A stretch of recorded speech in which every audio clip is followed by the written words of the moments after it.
I'm your host, as always, Peggy Ann Saltz, mobile analyst, tech consultant, senior Forbes writer, and founder of Mobile Groove, bringing you, as always, every 2 weeks, yes, Reimagine Growth, a special mini-series on retention marketing powered by CleverTap. CleverTap is a modern integrated retention cloud that empowers digital consumer brands to increase customer retention and lifetime value. That's why every 2 weeks we bring you tips and advice from marketers at major consumer brands who trust CleverTap to achieve their retention and engagement goals. Of course, today we're going to mix it up a little bit. We're going to speak with someone at CleverTap. We're going to talk about what some analysts are calling the Netflix effect. So since lockdown, we have racked up record numbers of hours consuming streaming content. I have, you have, I'm sure we all have, because these are the services, the Spotify's, the Netflix,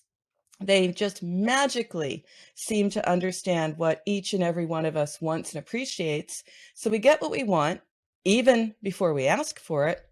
And that's the magic. So it's no wonder that consumers now have come to expect the same level of attention and personalization from all brands and businesses they interact with across all the devices, across their daily journey. But is it enough to meet consumer needs and clinch that deal based on a knowledge of what we've done in the past? So past behavior, past purchases.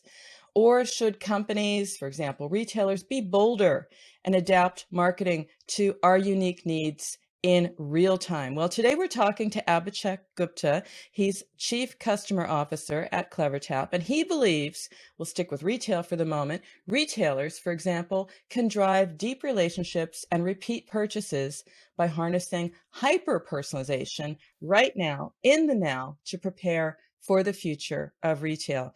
Abhishek, thank you for taking the time from your offices in Mumbai, I understand. Thank you, Peggy. Excited to be here. First of all, your Chief Customer Officer. What does that mean? What do you do? In my role, I'm responsible for all post-sales functions.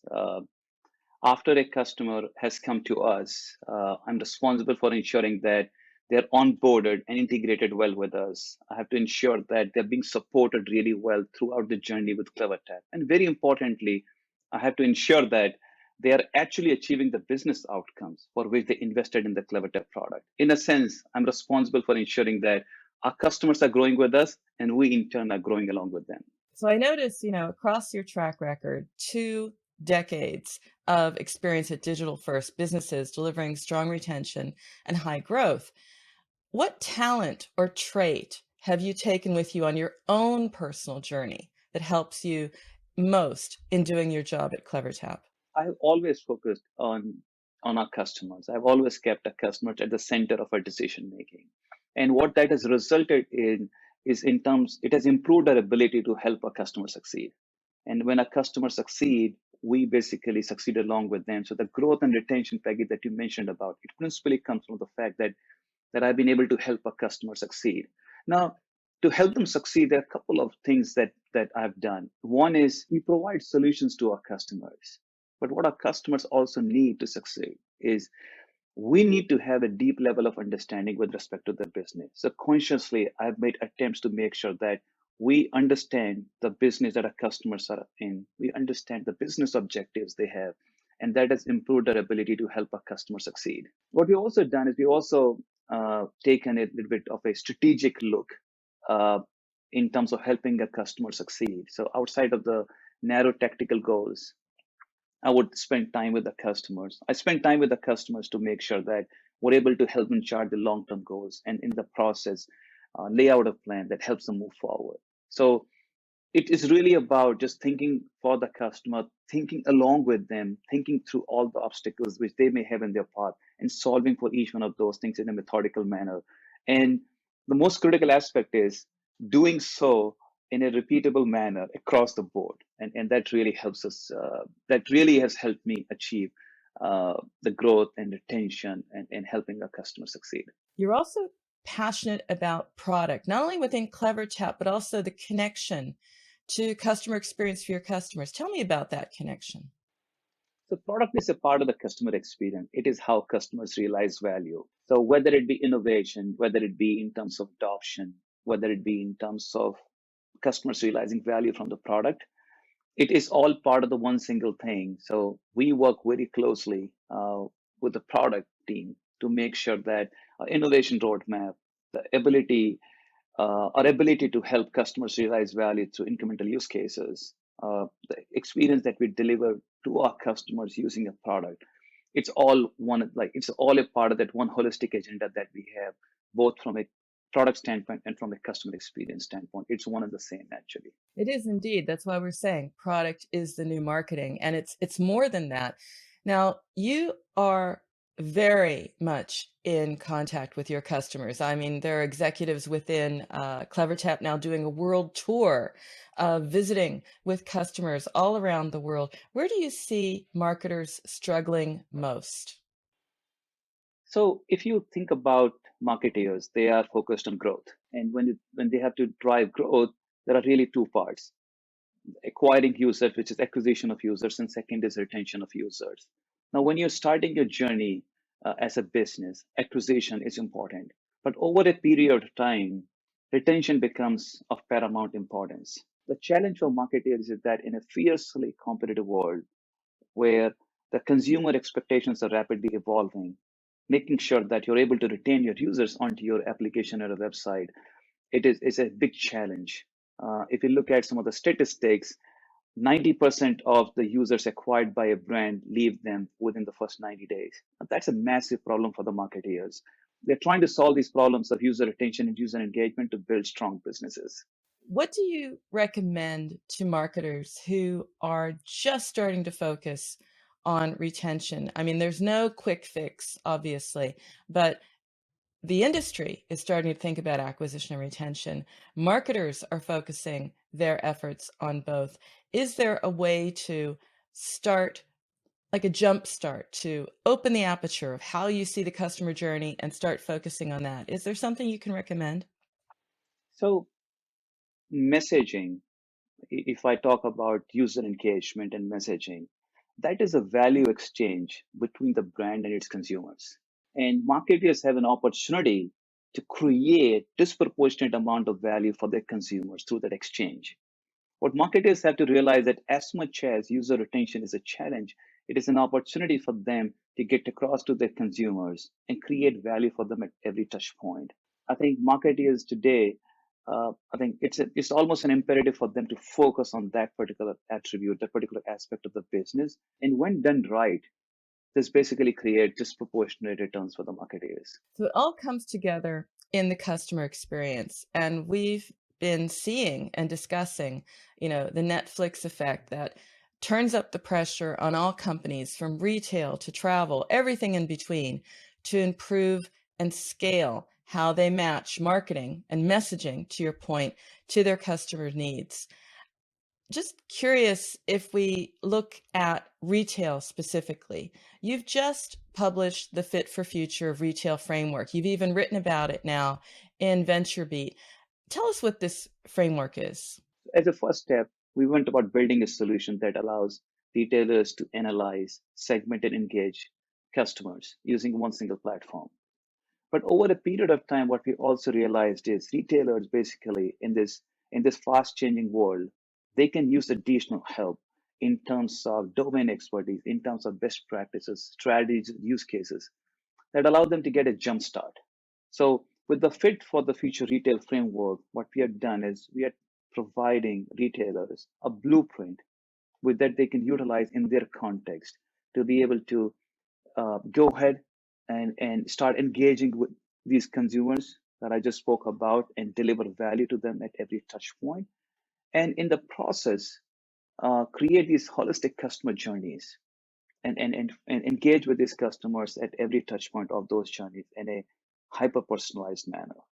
So, Fit for the Future framework is an industry playbook for retailers to get a jump start on the strategies and use cases that retailers can adopt to drive user retention, drive customer lifetime value, and in the process, increase the revenues, reduce cost, and in turn improve the profitability. You talk about the touch points, Abhishek. I'm just curious. I think sometimes through the pandemic that this has changed a bit, and we're not maybe fully understanding the journey, the touch points. It's changed, it's shifted. I mean, how many touch points are there that marketers can be using or maybe not even using to their fullest?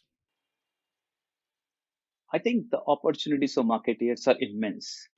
And the first step of the marketeers is to truly understand the journey of the consumer. Now, what is happening is when you have a small consumer base, you can think of cohorts. But what is happening is once your user base expands, every consumer has a journey. We're really talking about a wide range of customer journeys because every customer, based on the geography, based on the psychographic needs, they would have the unique journey. Now, marketers have an opportunity to understand those journeys and engage with the consumers in the context of their own unique journeys with the brand. That is a massive opportunity. And thankfully, uh, marketers have solutions which can help them achieve those outcomes. The idea was to provide retailers with a jump start, as you said, some tactics, a way to really go at achieving certain objectives. But maybe you could tell me really what it enables retailers to do. Yeah. So we have a compelling platform that allows retailers to analyze, segment, and engage users on one single platform. Our focus has always been to ensure that our customers are able to maximize the value from a product and are able to basically do so in an expedited manner. As we started working with retailers across the globe, we realized that we have an opportunity to do more to help them succeed, to help them accelerate the value that they're getting from the platform. And what we did is we went about creating a set of best practices, set of strategies and use cases which allow the retailers to achieve the KPIs in a holistic and an expedited manner. Fit for the future retail framework is a set of strategies, it's a set of use cases that retailers can utilize from the word go. And this in turn allows them to not really go and figure out a lot of the stuff by themselves. It allows them a jump start and it allows them to go ahead and start providing these compelling experiences to their end users very, very quickly. Report itself, I've taken a look at it, taken a look at your article recently in VentureBeat, and it's based on over 100 real interviews with customers. They're telling you, here's what I do, here's where I struggle, here's what I'm trying to achieve. I'm just wondering if across all of those interviews, if there's something that stood out, particularly surprising, something that maybe our listeners can identify with or even sympathize with as being a marketing nightmare or a marketing opportunity. What can you share? You're right, Peggy. As a part of this process, we spoke to hundreds of customers. We also analyzed millions of data points to be able to understand in great level of detail what exactly is going on, both from a consumer standpoint and from the perspective of retailers. And very interestingly, we saw a couple of things. One is uh, through this process, we realized that the challenge that marketer is facing and the help they need is huge. And which is why we said, okay, we need to do more. And we basically created this fit for the future retail framework that we are talking about. But the secondly, what we also realized that when it comes to achieving the business objectives, there are actually a set of consistent business objectives, a set of consistent strategies that brands can adopt to actually get the jump start that I spoke about. So, for example, if you look at the business objectives, there are really three or four key objectives that retailers have, like at a high level. They want to make sure that they're able to increase the retention of the new users which they're acquiring. They want to ensure that they are able to engage the users in the most effective and efficient manner. They want to drive revenues to the users they have, and they want to make sure that they're able to retain these users for a longer period of time.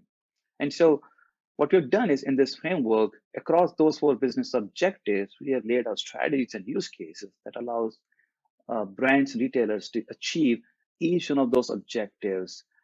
We also provided KPIs against each one of those objectives so that it's not merely a theoretical exercise for the retailers, it's actually something which is very specific so that retailers in their own context can choose and sequence activities based on whatever they're trying to achieve. And that's the really key part of this because if you can measure it, then you can improve it. And you need to know the metrics, and the metrics aren't always the easy ones that add up to LTV, you know? It's very specific ones for very specific steps.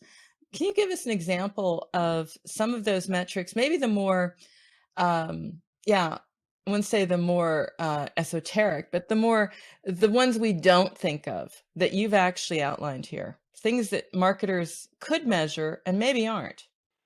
So, at a high level, from a business standpoint, retailers are trying to increase their revenues, reduce costs, improve profitability. Extremely important in this entire process. They want to make sure that the return on capital is important. And in the process, they want to ensure that the return on capital is high. Now, to achieve these business objectives or business goals, they have to achieve certain underlying metrics, certain underlying business metrics. And what we have done in the Fit for Future Retail framework, we've basically broken down these key business areas into these business metrics which can be achieved. And we have put all of that in the context of a customer's journey, because that really is the cornerstone of this framework. There are a couple of very simple examples that I can give. So, for example, after you have acquired a new user, it's important to ensure that you're able to convert an unnamed user into a registered user. Once you have a registered user, you want to make sure that they are going and doing product use. They are adding products to the cart. After they've added products to the cart, you want to ensure that they're actually going ahead and buying it. So you're focused on conversion rates, you're focused on CTRs. And after a customer has completed a transaction, you want to make sure that you're actually increasing the average revenue per user, you're increasing the repeat transaction rate. So we have KPIs across the customer journey that is focused on all of these activities that retailers and brands want the consumers to do in their application or website. So, Abhishek, you talk about what marketers can do to bring you deeper into the funnel. However, I've seen in experiences where, you know, they want you so badly that before they've even shown you why you would want to shop on their website, they're like, okay, give us your details, give us your email, you know, sign up, be a member of this, that, and the other. And then I've seen some others who say, no, come on in, shop, be a guest. You don't have to do all of this, and we'll deal with that later, maybe after we've proven that we have shown value and delivered value. What are your thoughts around that early stage? Is there best practice for how you get someone deeper into the funnel, but not sort of just be that feeling that you're grabbing someone and you want to keep them? It feels almost desperate at the beginning, is what I'm trying to say. Well, I think it's very important for brands to ensure that you're building trust with the customers. The whole thing that I'm talking about focused on customer journey, there are really two critical attributes. One is you want to be able to serve the needs of the customers. Second is you want to build a relationship with them, which is based on trust. So at all aspects, and more so at the beginning of the journey of a customer with a brand, it's important to build the trust. Now, when we're talking about building the trust, it's important for customers to know that you are basically trying to help them get more value. That this messaging that is happening between the brand and the consumer is a value exchange. If a customer knows that they are going to get a more personalized, more relevant experience, if they are registered with a brand or a retailer, they would be happy to do so. And the second set of assurance which the consumers need is that you are basically going to protect the privacy. And so brands have to ensure that customers understand that their information which they are providing to the brand, so if they're registering with a brand, that the information would help them get better experience. And the second is all of this is going to be done in a privacy compliant manner. That assurance, that trust is very, very important.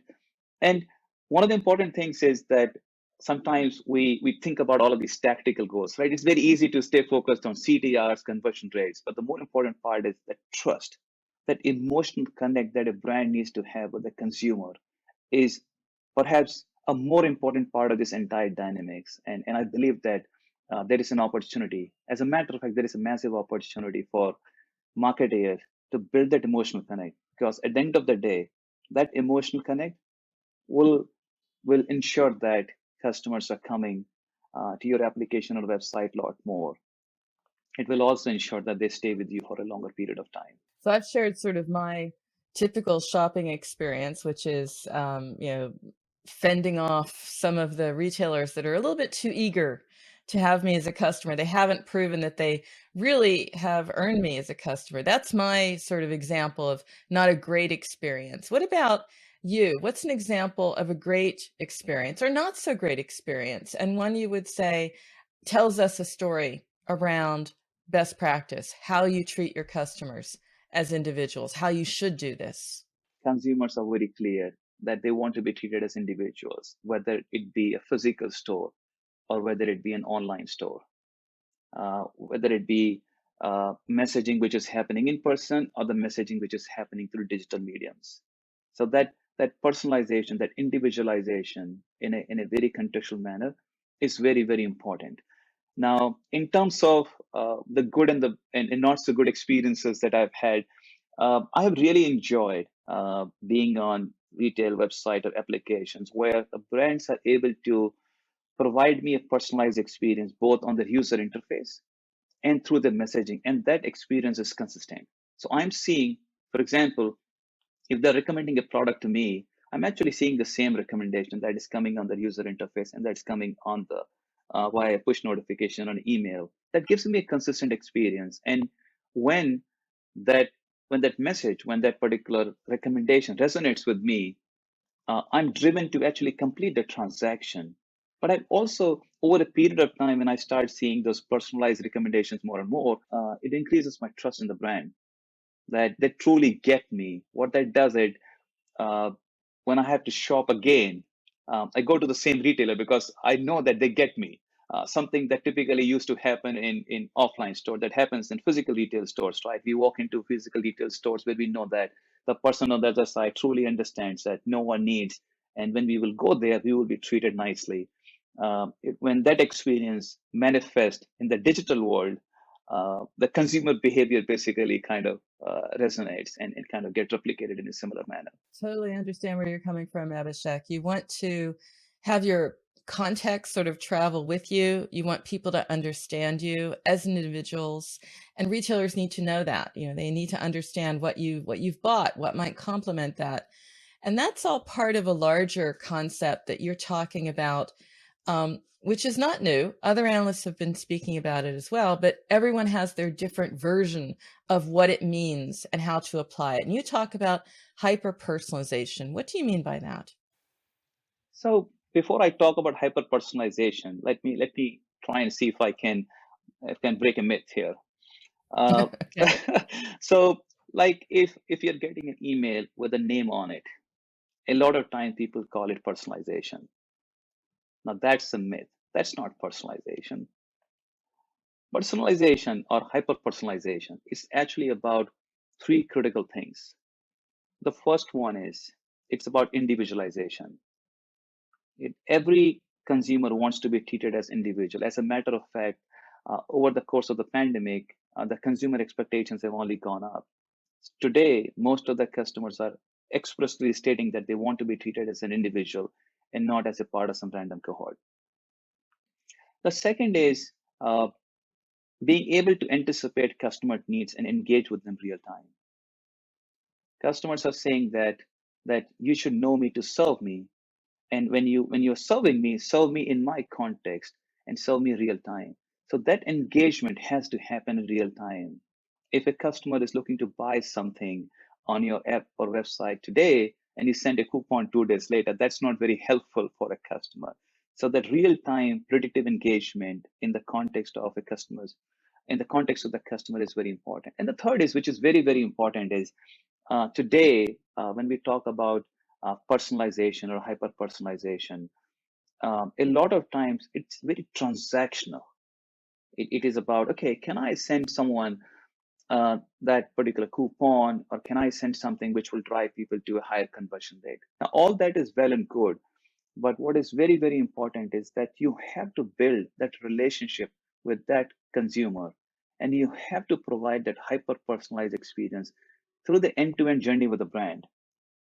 And what that means is you will have transaction events, you will have education related events with them, and you will just have those touch points to make the customer feel good.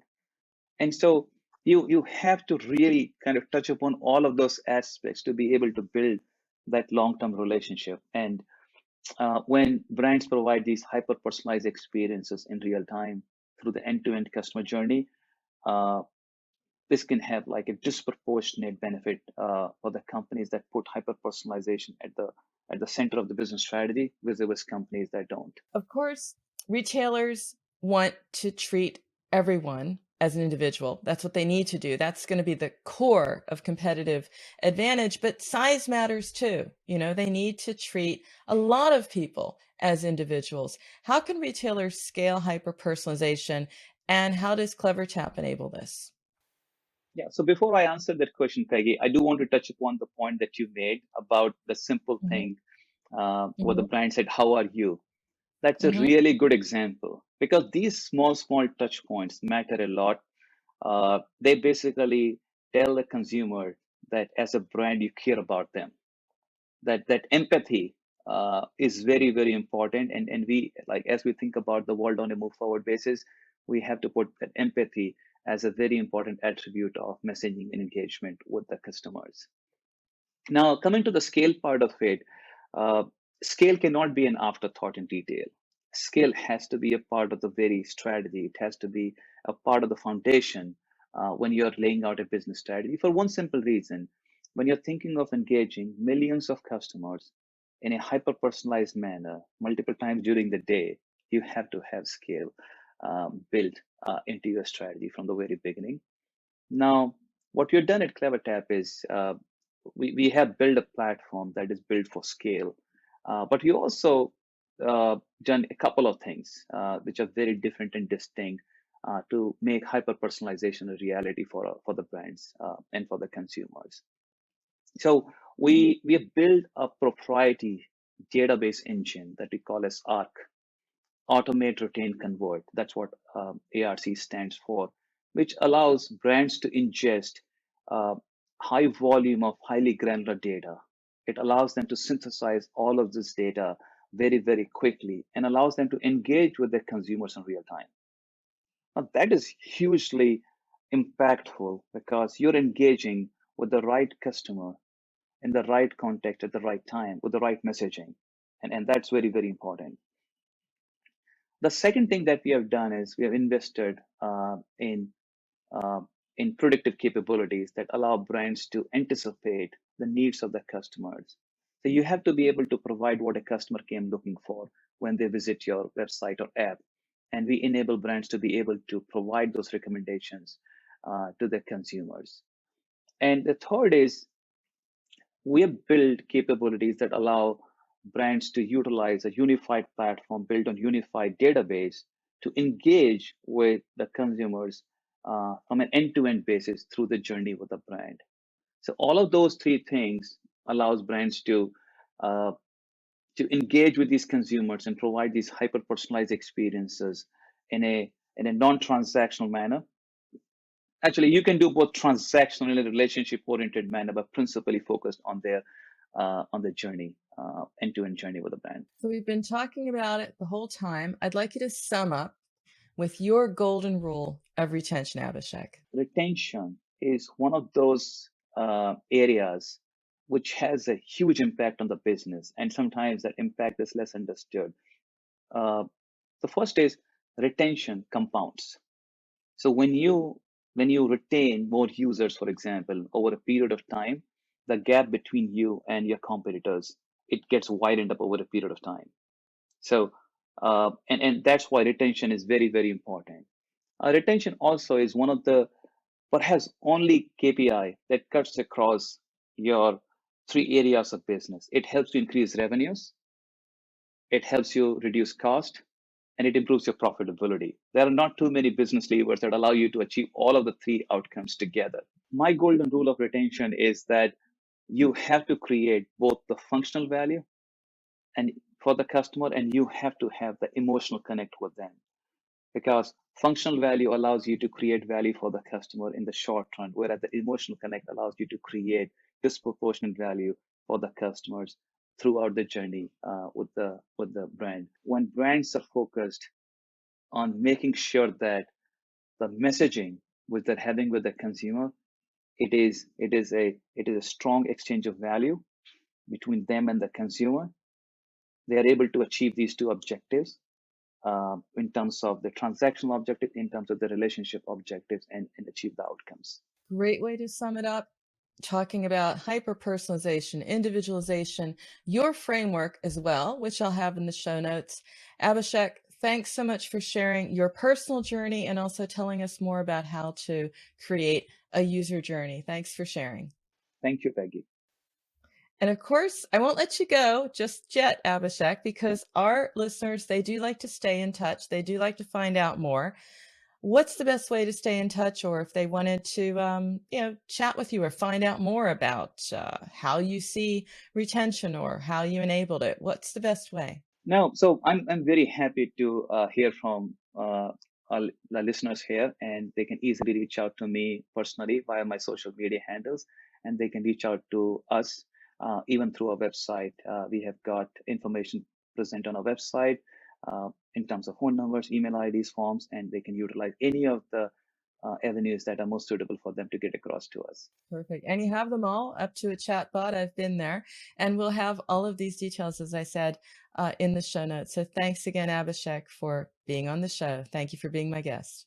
Thank you, Peggy. Appreciate it. And to help marketers and organizations drive customer connection and retention, CleverTap as a company invites you to tune into CleverTap Engage. Full disclosure, I'm also a co-host. It's a lively bi-weekly video podcast that challenges convention a little bit on occasion, a little edgy as well, shining a light on CMOs at major brands achieving meaningful, memorable, and clever customer engagement. So learn from the best and let us know as well what you've learned along the way. Check out the pure gold and lots of thought grenades over at the CleverTap playlist on YouTube, CleverTap Engage. And if you want to keep up with me throughout the week or find out more about how you can be a guest, then you can email me, Peggy. Peggy@mobilegroove.com is where you can also find my portfolio of content marketing services. You can also check out this and all earlier episodes of our show by going to Amazon, iTunes, Stitcher, Spreaker, Spotify, and iHeartRadio. And don't forget video, of course. We are powered by my own brand, The Groove, on YouTube. So until next time, remember, every minute is mobile, so make every minute count. Stay well, keep well, stay safe, and we'll see you soon.